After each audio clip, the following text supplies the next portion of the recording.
This is like the very early, so like 1903-ish. Okay. And we've just welcomed into the world a new baby boy called Yoshie Shiratori. Yoshie. He's called Yoshie. Yoshie Shiratori. Okay. And he had a rough start to life. He wasn't dealt a very easy hand. His father passed away when he was 2 years old, and his mother, whether it was grief or whether it was just something that was there the whole time, she abandoned him not long after that. Okay. In a complete unrelated note, Shiratori means swan in Japan. So you would think a baby that was called Swan, they were going to flap their wings and fly for the whole life, but they had a tough start. Right. So we're going to jump forward a bit and we're going to meet Yoshie again a few years later when he's in early adulthood and he's working in a tofu shop. Nice. Don't know whether he liked it or not. That wasn't documented. Did they have tofu back then? Well, he worked in a tofu shop, so unless he was a major pioneer, I'm going to assume so. Well, maybe that's the story. But he didn't work in the shop for long. He didn't like it. He jumped to a different role and he became a fisherman, specializing in catching crabs in Russia. So I'm going to assume he lived in Russia. I thought he was from Japan. He was, but maybe had a really long rod. A long rod. Yeah, we didn't get that into that much detail. But he didn't like that one either, so he just kept hopping between jobs. You know, he's one of those people on LinkedIn. You would be like, "Oh, you've got itchy feet constantly." No, well, they say don't hang around for longer than 2 years. So maybe he's just, so he was following that. LinkedIn would love Yoshie. We mentioned LinkedIn last time. We did. So he hopped a few careers until he settled on one that was maybe not the best to settle on, and that was to enter the underworld of crime. Oh, God. And he turned to gambling and robbery for a living. Right. And in 1933, when Yoshie was 16, which is very young, very sad, he and two colleagues robbed a family home to try and get funds to pay off a gambling debt of theirs. Who's gambling? They all were. I think that was their way of making money was to gamble money. And then when they made it, they gamble it more. So, you know, it's one of those spirals. And eventually that spiral is a huge hole and you fall into it and then you have to find your ways out. And their way out in their eyes was to rob a family home. But they weren't welcomed with open arms, surprisingly. I'm sure they weren't. The landlord tried to fight them off. Yep, fair enough. But the landlord ended up dying in the scuffle. I've put dying in the scuffle. It feels like it's a bit of too much of a poetic way to die. He didn't come out very well. He was killed. Yoshie escaped. Did Yoshie kill him? Well, for 2 years, Yoshie was out. He was free.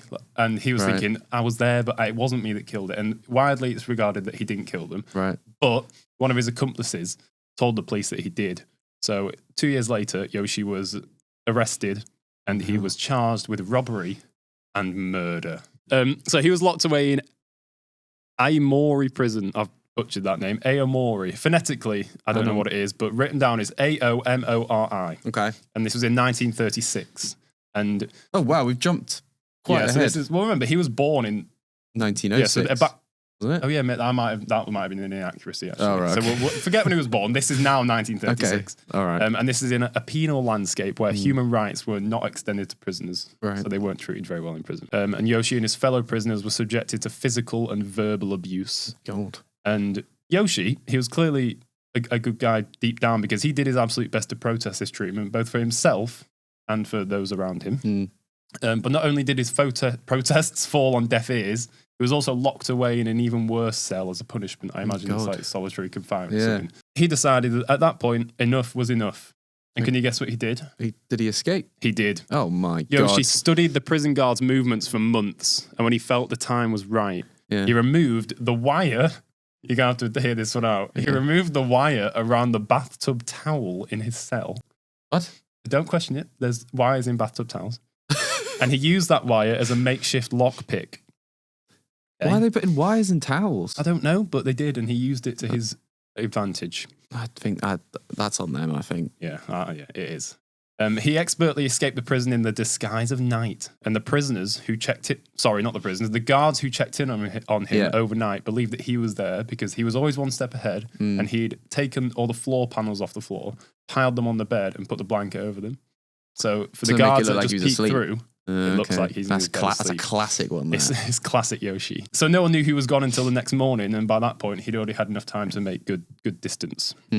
However, he entered the world as an escapee. He didn't go back into a life of freedom. He had to live under the ground and figure things out in a way where he wouldn't get caught again. Yeah. And it didn't go very well because 3 days later, he was arrested for trying to steal items from a hospital. Oh, Yoshie. On top of his murder... You're not going to find much sympathy there, are you? That's like the worst maybe place to rob. He might have been robbing... a gift shop.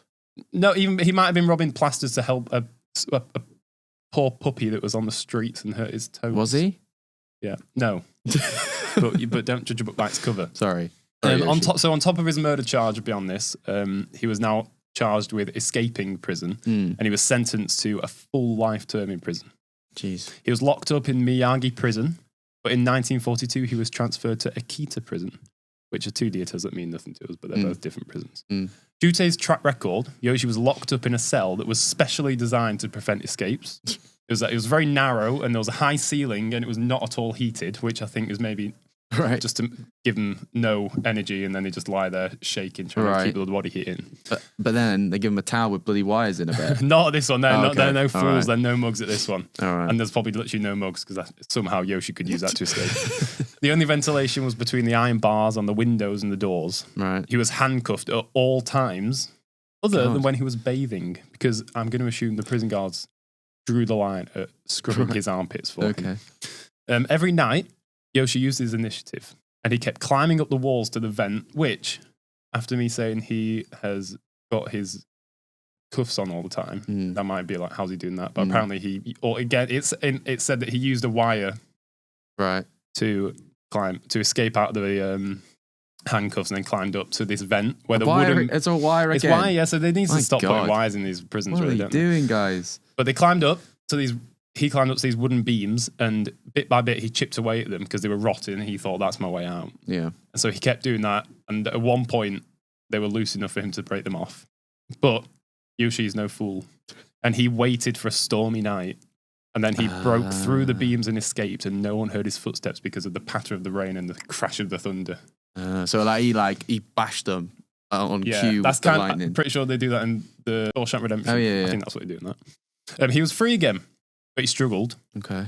And he eventually decided to go to the house of a prison guard, which seems bizarre. Yeah. But this prison guard was one of the only people in his life that has shown him kindness and care. Okay. So he thought, he's a prison guard.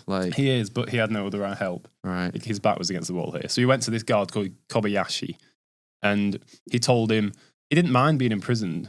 And the reason he escaped was because he didn't like the treatment that he was receiving. And he hoped that would get a bit of sympathy. And Kobayashi did give him some sympathy, but he also then just called the police and said, I've got him. I found him. So... He's not the brightest Yoshie. He's somehow both the brightest to be honest. And the least bright. I don't know. He's somewhere in the middle. Yeah. Like the rest of us. So in the summer of 1943, which is a big year, as the years around it were, because that was the middle of the war. Yeah. Yoshie was transferred to Abashiri prison, which is Japan's northernmost prison. Nice. He was locked in an open cell that was open to the elements, and he was treated worse than ever by the guards because he had this reputation now, and they were like, we are going to be the ones that keep you here. Right. He was locked in a pair of handcuffs that took 2 hours to unlock by a guy who came to the prison only once a week. Oh my God. So that was a ridiculous process. So he got fed once a week? No. What? He only came out of his handcuffs once a week. Oh, sorry. I'm sure they fed him. That someone came to see him once a week. No, the guy came to get him out of the handcuffs once a week. Oh, right, okay. So this Harry Houdini wannabe came and was like, I know how to get you out of this. Just get a bit of wire, but mate. But he was fed, and that was a big factor. Because every time he was fed, he's strong. He was given miso soup.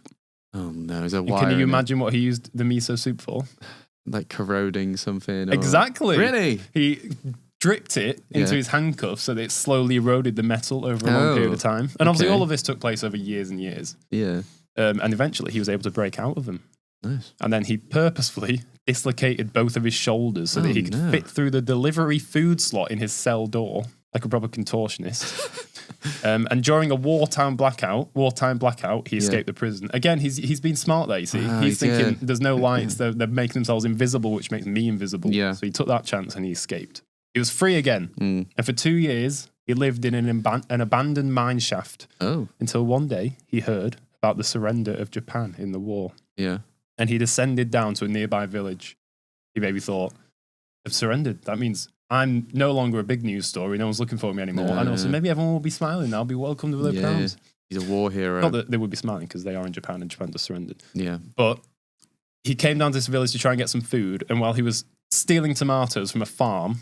For God's sake. The farmer arrived. Yeah. And you can imagine he didn't say, hi, you want some tomatoes? I'll come this way. I've got juicier ones at home.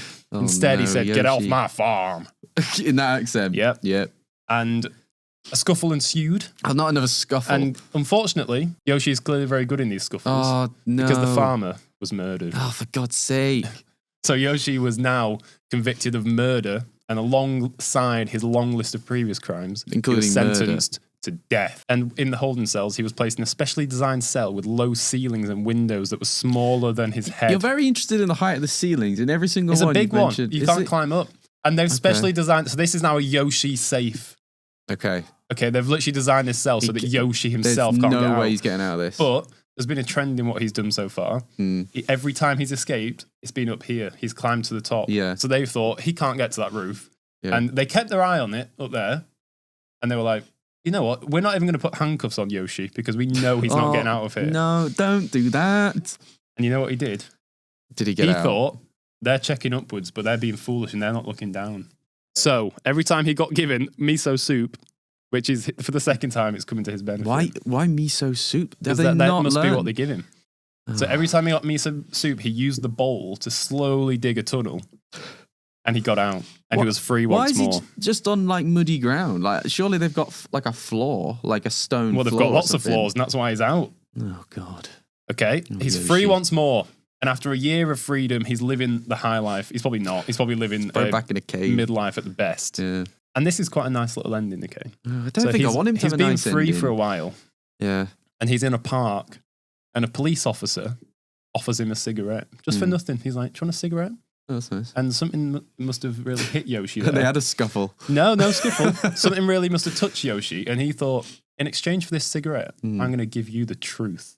Oh. And he admitted his crimes and his escapes to that officer, and he offered to be turned in. And then he was put into prison. And he didn't And escape. that time, he did it willingly, and he was treated better, hopefully. Oh. But he escaped prison 4 times, but then he embraced the final one, and he let prison become his home. Real stories.